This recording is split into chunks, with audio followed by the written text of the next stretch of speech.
অন্তর্বর্তী সরকারের পররাষ্ট্র উপদেষ্টা তৌহিদ হোসেন বলেছেন, শেখ হাসিনাকে ফেরত দেওয়ার ব্যাপারে ভারত এখনও ইতিবাচক সাড়া দেয়নি, তবে তারা ট্রাইব্যুনালের রায় পরীক্ষা নিরীক্ষা করছে। বাংলাদেশও তাদের প্রতিক্রিয়ার অপেক্ষায় রয়েছে।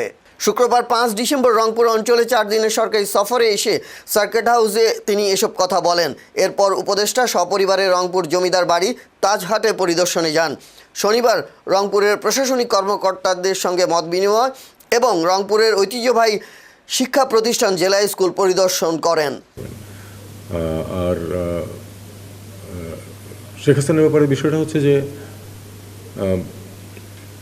আমরা তো চেয়েছি যে তাকে ফেরত পাঠানো, যেহেতু উনি একজন কনভিক্টেড, যেহেতু সর্বোচ্চ বিচারিক সংস্থা তাকে একটি শাস্তি দিয়েছে,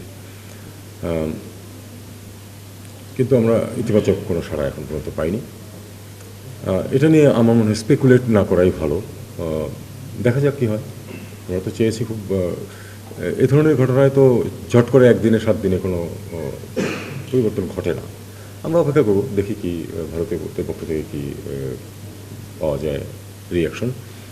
একটা রিয়াকশন আমরা দেখেছি, সেটা হলো তারা পরীক্ষা নিরীক্ষা করে দেখছে, এরকম একটা